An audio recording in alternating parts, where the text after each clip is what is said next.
Identifying and changing your metaphors. The metaphor identifier is another relatively simple process that can have a large impact on the actions you take and how you view things. The first step is to find something that you want to work on. In other words, think of something that you find challenging or hard or something that you feel like you just can't do easily. Maybe it's a person or a conversation that you need to have, or a situation that you're procrastinating on. Most people typically procrastinate not because of the situation itself, but because of how the situation feels like it is for them. In other words, why do you procrastinate on having that conversation?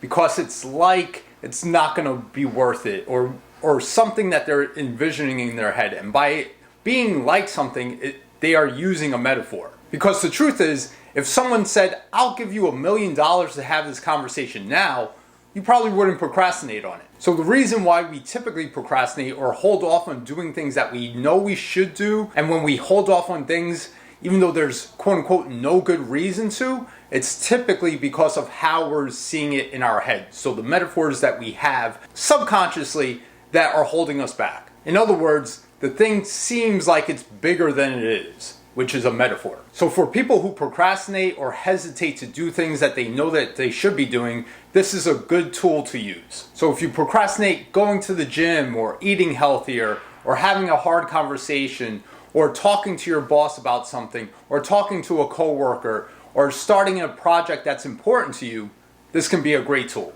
So the steps to changing your metaphors is a simple 3-step process. One is to identify what that thing is like for you. So think of something that you're having trouble getting started doing, right? This can be something that you've been putting off for a while and you just can't seem to get started. This can be despite the fact that you might need to do it, like your taxes, or you might even want to do it, but you still have that hesitation. And so think of that situation and then ask yourself, how is this situation look like for you in your head? Or if it's a thing with a person, how is that person or that situation of that person look like for you? Oftentimes we see that person as bigger, right? Like we are envisioning them as having more power than us and we are smaller. And if it's a situation, typically we see it as some sort of perilous situation, right? Like there's just a blackness, a black vastness that we can't do something, or there's a gap between where we want to be and where we currently are. So if it's a situation, think of how that situation feels like for you, looks like for you, right? So what is the metaphor that is currently subconsciously in your head? And if it's something with a person, same thing. How does having that conversation look like or feel like for you? And here I want you to describe something that, like, if someone asked you, you would probably filter it, right? Oh, it just seems like it's too much. Okay.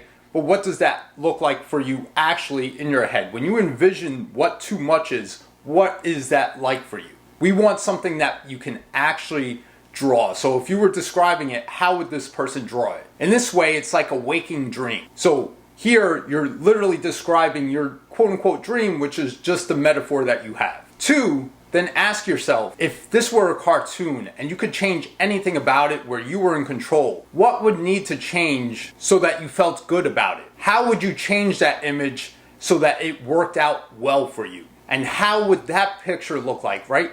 What would need to happen so that you felt good, that you could take that action and have it be exactly as you wanted? So for example, if the person was big, you could shrink them down. So if the task seemed big and it seemed like a giant wall, all you had to do was jump because it was a cartoon and you had powers that you could fly. Or if the metaphor was you're between a rock and a hard place, you could move the rock. So I don't know what the metaphor would look like for you, but you have the ability to change anything in this scenario because it's all in your head. Like I said, it's like a waking dream. So the question is, what changes would you make in this scenario so that you could do the thing easily? And 3 is to then take that changed picture and see it in your mind. Play it out in your mind so you see this cartoon, this would need to change, and you actually make that change. So if you can do that, if you can make that change in your head so that you now feel better about the situation in your head, then how does it feel for you now? When you think of the original situation, is it easier to now get started? So 4 now is to ask yourself, does the original situation seem easier to take now?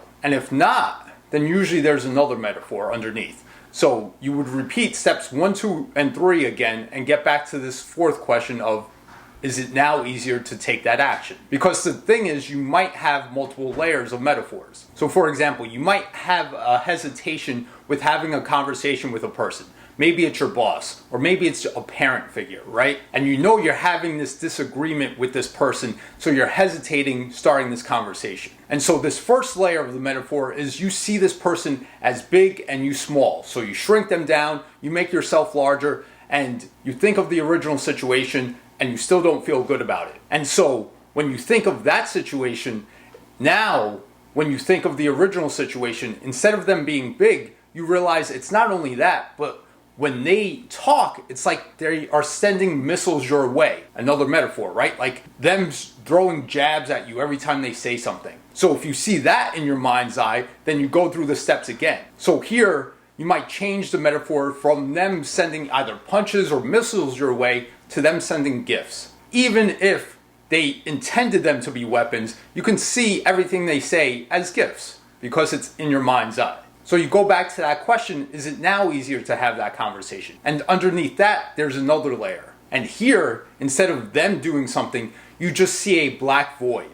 You see the conversation with them as them not hearing you. So you say your words and it just goes to nothing. They're not hearing you. So for that, it's like a black hole where nothing gets through. And again, you would change that in your mind's eye. So if that was the metaphor, what would you need to change? And again, I don't know how that metaphor might look for you, but you could change it so that instead of it being a black hole, you pull them out of a black hole and so that you can see them as a person sitting in a chair, right? Because it's a cartoon and you could do whatever you want. So although there might be a black hole behind them, your words can still reach them. And again, you would go back to that question. So now when you look at that original situation of having the conversation, is it now easier to get started? And if you change those multiple layers and everything feels good inside you, the answer is probably, yeah, it's now easier to get started or to at least picture getting started. This doesn't negate the fact that there might be things that you might need to consider, right? Like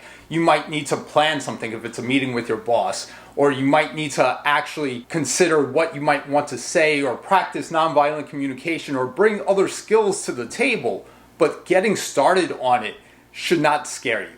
And in that way, anything that you're procrastinating on, from starting a project to having a conversation with someone, you can know that it's a combination of the actual practical skills that you need to bring to the table and how you're viewing it in your head. And if how you're viewing it in your head is your limitation, this is how you go about changing it. At the end, you should feel more at peace and have more ease with getting started. If you have any questions for me, feel free to let me know.